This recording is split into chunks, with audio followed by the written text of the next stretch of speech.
Olá, meus irmãos, graça e paz, uma excelente noite, em nome do Senhor Jesus, cheio da graça e da presença do Senhor, né? Que o Senhor continue nos abençoando poderosamente, manifestando da sua graça e do seu poder, né, sobre as nossas vidas.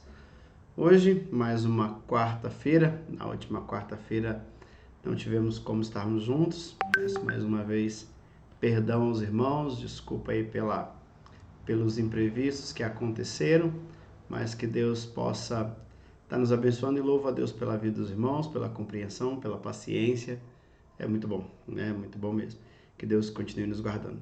Hoje eu quero compartilhar com os irmãos um texto que se encontra em 1 João, capítulo 3, versículo 18 até o versículo 22. O que eu quero extrair com esse texto de início já com os irmãos? Nós estamos tratando nas quartas-feiras uma questão de intimidade com Deus, de exercitar a nossa intimidade, buscar a intimidade. Se não tem, buscar. Se já tem, desenvolver. Se já está desenvolvendo, ir a águas mais profundas, poder realmente buscar mais daquilo que o Senhor tem para as nossas vidas. Olha o que diz então quando João escreve a sua primeira carta, no capítulo 3, no versículo 18 a 22. Diz assim: meus filhinhos, o nosso amor não deve ser somente de palavras e de conversa. Deve ser um amor verdadeiro, que se mostra por meio de ações. E assim, então que saberemos? É assim também, então, que saberemos que pertencemos à verdade de Deus e que o nosso coração se sente seguro na presença dele. Pois se o nosso coração nos condena, sabemos que Deus é maior do que o nosso coração e conhece tudo. Portanto, meus queridos amigos, se o nosso coração nos condena, temos coragem. Se o nosso coração não nos condena, teremos coragem na presença de Deus. Recebemos dele tudo o que pedimos, porque obedecemos aos seus mandamentos e o fazemos o que ele nos agrada. A pergunta que eu te faço hoje, ou que nos fazemos, eu também quero poder refletir nessa pergunta, é: você se sente seguro na presença de Deus? Já parou para pensar nisso? Você se sente seguro? De repente, como é que é? Bate pronto? Você vai dizer, com certeza, que isso? Com certeza eu me sinto muito seguro diante de Deus quando estou nos cultos, quando estou, né, agindo. Mas será que verdadeiramente em todos os momentos? Tem até uma brincadeira que se faz nas redes sociais disso, né? Que Deus vê tudo. E aí a pessoa fica feliz quando sabe que Deus vê tudo, que Deus conhece tudo. Mas de acordo com a indagação vai sendo, né? Uma indagação, uma afirmação vai sendo dita, parece que a pessoa começa a refletir. Não, Deus está vendo tudo, então Deus cuida de mim. Então Deus está vendo tudo, então Ele está vendo as dificuldades que eu estou passando. Deus está vendo tudo, tudo. Então viu também os meus problemas, viu também as minhas situações. Porque a pergunta, quando nós fazemos, né, João vai dizer no versículo 19, assim então que saberemos que pertencemos à verdade de Deus e o nosso coração se sente seguro na presença dele. E a gente vai notar que às vezes existem muitas pessoas que não se sentem tão seguros assim. Se sentem muitas vezes desconfortável porque não sabe lidar com o seu pecado e com Deus. Já parou para pensar e imaginar que duas coisas que nós sempre teremos como cristão, como homens e mulheres que cremos, como homens e mulheres que entregamos a nossa vida a Jesus, nós sempre vamos ter uma dificuldade em relacionar Deus e o pecado nas nossas vidas. Como essas duas questões se relacionam na nossa vida pessoal, não estamos aqui tratando de uma questão teológica, mas de uma questão de prática. Porque se tem duas coisas que nós temos certeza como cristão, é a presença de Deus nas nossas vidas, mas também temos aí um viver, uma luta diária com o pecado que nos ronda, com o pecado que de repente nos vê como um dardo inflamável. Nós temos. E como lidamos? Será que quando nós passamos um dia sem pecar, Deus nos amou mais naquele dia? Deus vai nos abençoar mais naquele dia? E de repente um dia que pecamos, aconteceu alguma coisa, perdemos o controle? Será que assim, de repente, nós possamos falar, peraí, será que Deus me ama mesmo? Será o quanto Deus me ama? Será? Eu falhei, eu errei, eu pequei. Não, eu não mereço. Já ouviu falar de pessoas assim? Não, eu não mereço Deus. Olha, Paulo vai dizer um pouco sobre isso, né? Paulo vai dizer que o amor de Deus o constrangia, que quando ele pensava nesse amor de Deus, esse amor de Deus o constrangia, né? A realmente, porque ele pensava em tudo que Deus é, em toda a manifestação da graça de Deus, em toda a misericórdia de Deus sendo derramada por ele a cada instante. E ele se via diante também de um espelho, vendo todas as suas mazelas, todos os seus pecados, e isso o constrangia. Então nós precisamos pensar e pensar nisso. Será que você se sente seguro, o seu coração se sente seguro na presença do Senhor? Não estou dizendo que é sentir seguro em Deus, mas sentir seguro, porque é isso que João vai dizer no versículo 19, finalzinho, para que o nosso, não é verdade, Deus, e que o nosso coração se sente seguro na presença dele. Será que sentimos? De volta novamente, como relacionamos?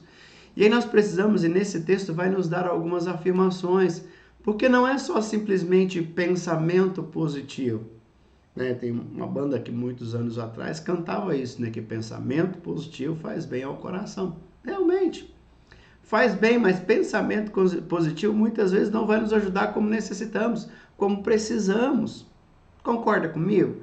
E o texto vai dizer, olha que diz, e João inicia, né? João, toda essa carta, ele é uma carta muito amorosa, onde ele vai usar a expressão filhinhos, mostrando essa ideia de cuidado, de zelo, de amor. Então ele começa também esse versículo 18 do capítulo 10 dizendo, meus filhinhos, né? Traz aquela palavra mais tranquilizadora, como seria bom, né? Como é bom quando alguém vai nos dar um conselho e fala, meu filho, vem aqui. Ô filho querido, meu filhinho. É bom, né?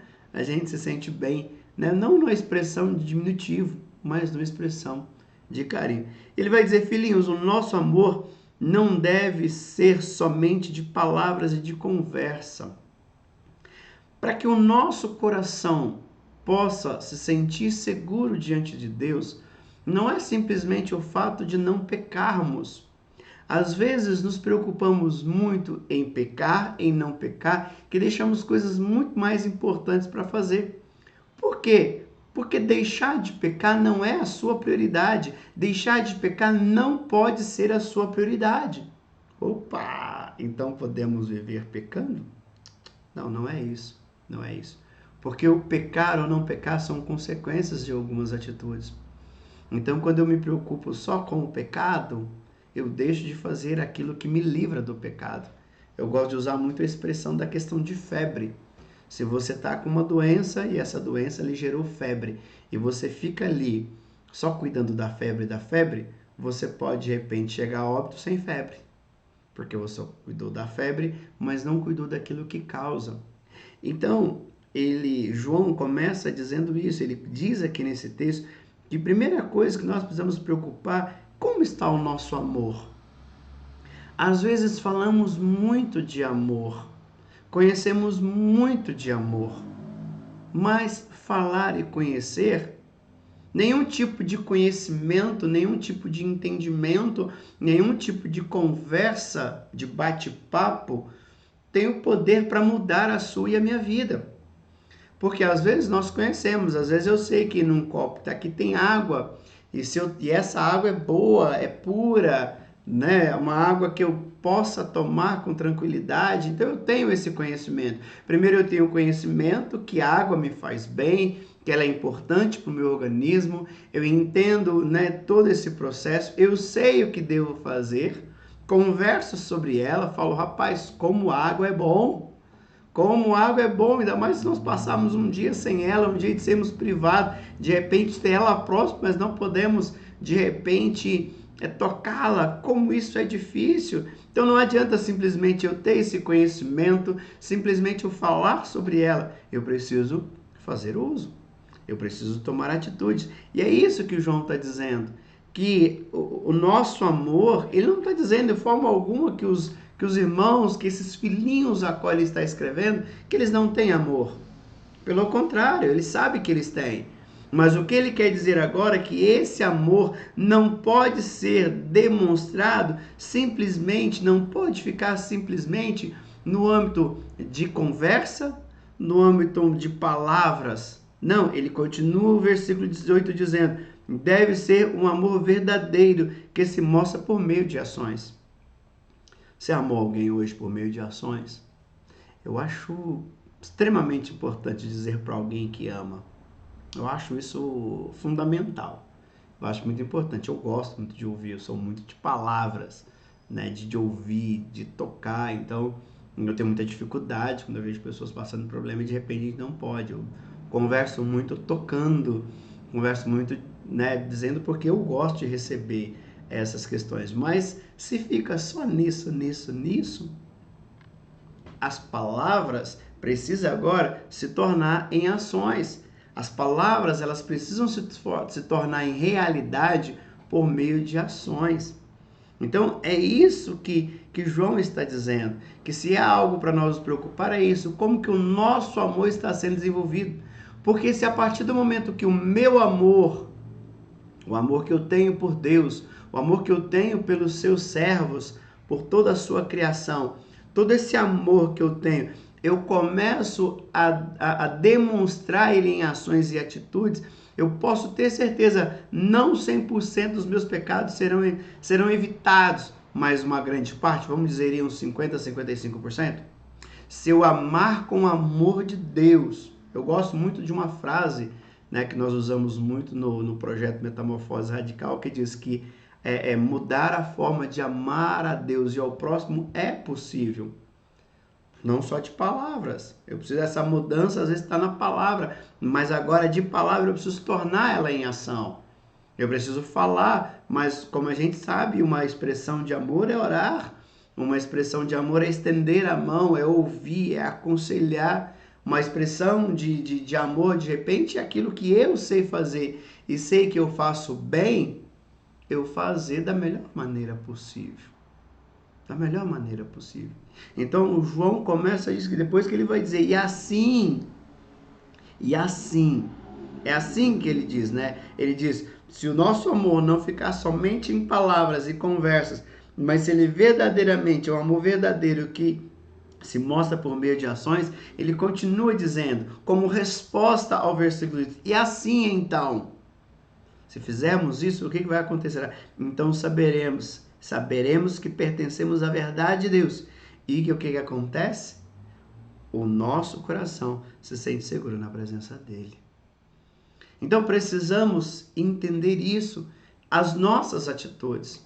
Precisamos controlar as nossas atitudes. Claro que a atitude vem de um pensamento, vem de conversas. Claro que precisamos dominar os nossos pensamentos, não permitir que ninguém molde o nosso pensamento, que nenhum tipo de pressão molde o nosso pensamento, que quando as pessoas de repente começam a repetir a mesma frase, a falar mais alto e até mesmo gritar, não podem mudar as minhas atitudes. Pelo contrário, eu preciso continuar seguindo, eu preciso continuar olhando para o alvo. Qual é o meu alvo? Quem é o meu alvo? Meu alvo é Jesus, que Paulo vai dizer, né, que é o autor e o consumador da nossa fé. Então, nós começamos a pensar nisso. Então, precisamos entender como sabemos que nós pertencemos à verdade. Quando o nosso amor é um amor prático, é um amor em ações. Eu sei que, de repente, existem muitas pessoas pela qual você pode orar. Existem muitas pessoas pela qual você pode dar uma palavra de incentivo, apoiar de alguma forma, ouvir essa pessoa. Uma forma de amar é convidar a pessoa, de repente, para ouvir uma ministração, para estar num culto. Só que não simplesmente convidar, mas fazer todo um processo antes, orar por ela, pedir a Deus direção, demonstrar amor. Primeiro eu demonstro amor, depois eu pratico esse amor. Porque muitas vezes dentro da prática, as pessoas de imediato não entendem. Ah, você está me convidando para alguma coisa porque está interessado em algo. Agora, antes desse convite, eu demonstro, eu pergunto, olha, eu senti o desejo de orar por você. Você tem algum pedido de oração? Faça aí, usa isso essa semana, de repente do teu trabalho. Peça a Deus, fala, Senhor, eu quero começar a me responsabilizar em oração por alguém. E quando Deus te direcionar, ore por essa pessoa. Depois chega para ela, olha, Deus tem me incomodado a orar por você. Deus tem me incomodado a orar por você. E eu tenho orado por ti. Você tem algum pedido de oração? Só não tem. Beleza, eu continuo orando. Quando ela te dizer um motivo, comece a orar por aquele motivo. E de tempo em tempo pergunta, olha, tenho orado por aquilo, melhorou. Tem uma expressão de amor melhor? De saber que você está levando? Então, como nós saberemos que pertencemos à verdade? Como diz João, quando nosso amor for verdadeiro, for baseado em ações. E sabemos que mesmo sendo da verdade, mesmo praticando esse amor, nós podemos cair em pecado. E aí vem uma outra questão, e o que nós precisamos saber caso tenha pecado e o nosso coração de repente nos condene? Porque o problema do pecado é que muitas vezes já ouviu pessoas falar que não participou da ceia porque não se sentia digno. Opa, e somos dignos do quê? Do que nós somos dignos? Do céu? Então você não pode tomar uma ceia, você pode ir para o céu? Porque o texto ali em Coríntios vai dizer, examine então, examine. E depois que nós examinarmos, nós vamos confessar o nosso pecado. Então, em momento algum, o texto diz para nós deixarmos de tomar, porque em nós não há dignidade. A dignidade que nós temos está em Cristo, no nosso Senhor. Nele está toda a dignidade. É Ele que tem toda essa dignidade, que transferiu para nós através da sua morte e ressurreição na cruz do Calvário. Então as pessoas dizem isso, e muitas vezes existem muitas pessoas que têm o seu coração pesado, o seu coração te condenando, o seu coração moendo você a cada instante por causa do pecado. Não estou dizendo de forma alguma que precisamos concordar com o pecado, mas precisamos saber quem nós somos em Cristo. Precisamos saber que somos da verdade, precisamos saber que o nosso amor que nós vivemos, estamos lutando, batalhando a cada dia para viver ele baseado em ações e práticas. Então, o texto continua dizendo, versículo 20, pois se o nosso coração nos condena, olha o que João vai dizer, sabemos que Deus é maior do que o nosso coração e conhece tudo. O Senhor conhece o nosso coração, é por isso que o nosso coração precisa estar cheio do amor de Deus, amando a Deus. Paulo vai dizer em Romanos 8, 28, todas as coisas cooperam o quê? Para o bem daqueles que amam a Deus, daqueles que amam o Senhor. Então eu preciso ter muito firme isso todos os dias no meu coração, que eu amo ao Senhor, viver esse amor. Agora só uma questão. Não tem como você falar que ama a Cristo e não se relaciona com Ele, né? Aí fica só um adendo aí. Se eu amo, eu vou praticar. Concorda comigo? Se eu amo, eu vou desfrutar desse amor, eu quero estar com essa pessoa, eu quero estar com o meu Jesus, eu quero ler a sua Bíblia, conhecer a sua história, conhecer as suas declarações de amor pela minha vida, conhecer também os direcionamentos que Ele me dá, porque os pensamentos do Senhor são os melhores, os pensamentos de Deus são os melhores sobre nós. E quando nós temos tudo isso, sim, João está dizendo que nós podemos se falhar, ele vai dizer lá atrás, filhinhos, não pequeis. Não é o que ele vai dizer no capítulo 1? Filho, não pequei, mas se contudo pecar, lembra que tem um justo advogado.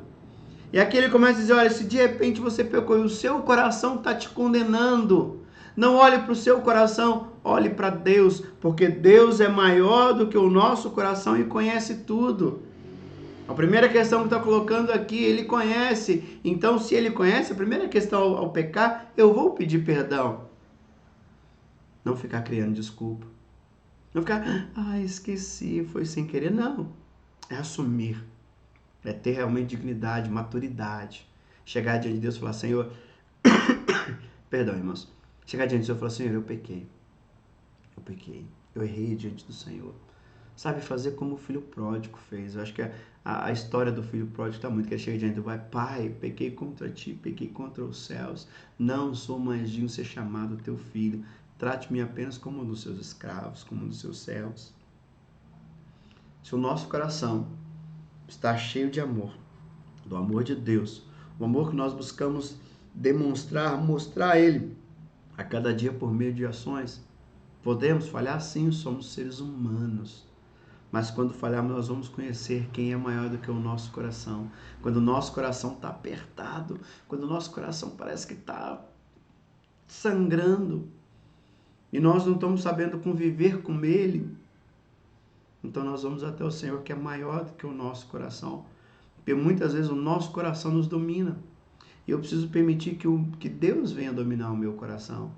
Então João vai dizer que se o nosso coração nos condena, sabemos que Deus é maior e Ele conhece tudo, Ele conhece a sua vida. Porque o fato não é o pecado, o fato muitas vezes é querer justificar, querer criar desculpa. Pecou, peça perdão, se arrependa e não peques mais. Busque mais o Senhor para você errar menos, para você pecar menos. Como podemos experimentar, né, quando reconhecemos e lidamos com a condenação? Olha o que diz o versículo 21 e o versículo 22. Portanto, meus queridos amigos, se o nosso coração não nos condena, temos coragem na presença de Deus. Recebemos dele tudo o que pedimos, porque obedecemos aos seus mandamentos e fazemos o que agrada. Percebe? Percebe a intimidade? Muitas vezes nós não desfrutamos da intimidade. A barba tá grande, né? Nossa, parecendo um mendigo. Mas se o nosso coração não nos condena, nós conseguimos nos relacionar com Deus. Já viu para alguém que você está devendo alguma coisa? Alguém te pediu algo, você não fez? Alguém que você sabe que tem uma pergunta para te fazer, você não quer responder? Alguém quer te chamar, fazer um convite? Você chega perto da pessoa, você fica todo sem jeito. Às vezes você fica até sem coragem, doida para que ela não toque naquele assunto. Não toque no assunto, não toque no assunto, não toque no assunto. A gente fica com medo. Agora, quando nós abrimos o nosso coração, é como quando nós ofendemos alguém. Pensa quando nós ofendemos alguém. A gente pede perdão, você fica sem graça, com assim, meio desconfiado, ressabiado, como diz o bom mineiro. E ali você vai meio que chegando pelas beiradas, vendo como está a reação, porque seu coração está ali, você está meio que receoso de qualquer tipo de situação. Mas quando você vai e pede perdão para a pessoa e ela te perdoa, você percebe que aquele perdão foi sincero, o que você faz? Você, graças a Deus. Você está liberto daquilo, você está livre, não há mais peso. Não há mais peso. E agora você tem coragem. Nós não podemos esquecer que Deus quer ser íntimo nosso. Deus quer ser íntimo, Deus quer ser nosso amigo. Onde uma amizade que muitas vezes nós não reconhecemos muito no nosso dia a dia, mas de ter intimidade. E para isso, o meu coração é uma peça fundamental. Porque se o meu coração condena, se o seu coração está te condenando, você não vai dobrar o teu joelho para orar. Você não vai parar para ler tua Bíblia. Você vai vir para o culto e cada louvor você vai ficar com o coração apertado. A palavra, você vai sentir que é uma palavra de condenação. Agora, quando o seu coração não te condena, você quer falar com Deus. Quando o teu coração não te condena, você quer estar na presença dele. Você quer ler sobre ele, conhecer sobre ele, conhecer as grandes histórias sobre o seu amor, sobre a sua infinita bondade. Você vai querer estar no culto, adorando e até chorando, mas agora o choro é diferente. Não um choro de cara fechada, é um choro de cara aberta, podemos pensar nisso. O que você acha disso, meu irmão? Sabe onde isso começa? Começa quando nós começamos a encher o nosso coração de amor. E como eu encho meu coração de amor, pastor? É quando eu olho para a cruz. Eu gosto muito de ceia, muito, muito de ceia. Como eu gosto. Como ela tem um significado tão especial, tão singular. Eu sei que você já teve isso, de um dia ninguém dá nada por você. Mas aí veio Jesus e entregou a sua própria vida. Será que isso já não começa a encher o teu coração? De ver que Deus levanta as pessoas para te abençoar, para te ministrar o teu coração? Quando você lê a Bíblia, então você começa a encher o seu coração. E agora, quando cheio, você começa a compartilhar. Mesmo quando você não quer, de repente está meio passando por um dia nublado, mesmo assim você continue orando, para que Deus continue agindo e movendo. Deus quer encher o teu coração de alegria. Peça a Ele nessa noite, se tem alguma coisa pesada aí no coração, alguma coisa pesada na sua mente, você fala assim, nossa, minha cabeça tá, começa a pensar nisso. Tira um tempinho, Rasga o teu coração. Domingo à noite aqui no nosso culto, nós lemos, se você quiser assistir, está no nosso canal, da nossa igreja. Salmos 13, né? De repente a sua oração hoje é o Salmos 13. Dá uma lidinha lá. Mas rasga o teu coração. E eu tenho certeza que depois que você fizer isso, o teu coração ficará cheio de alegria. Sabe por quê? Porque você se sentirá bem na presença do Senhor. Você se sentirá bem na presença do Senhor. Você terá coragem, você ficará tranquilo na presença dele, porque saberá que ele é o seu Deus. Amém, meus irmãos? Beijo no seu coração. Fique com Deus. Deus continue guardando e protegendo. Deixa eu orar por você. Pai, em nome de Jesus, eu quero abençoar a vida do meu irmão, declarando a tua bênção, a tua graça, a tua glória e o teu amor, meu Deus, sobre a vida deles. Esteja, Pai, cuidando de cada um, zelando do teu querer e da tua vontade, ó Pai. Que o Senhor possa continuar manifestando, continuar agindo e trazendo, ó Pai, da tua presença, da tua glória e da tua unção. Que possamos, ó Pai, a cada dia nos sentir seguro na tua presença, a sentir tranquilo na tua presença, porque tu és o nosso Deus, tu és o nosso amado, tu és aquele que cuida de nós a cada instante. E é por isso que louvamos e agradecemos a ti, no nome de Jesus. Amém. Bem, meus irmãos, beijão, fiquem todos com Deus, em nome de Jesus.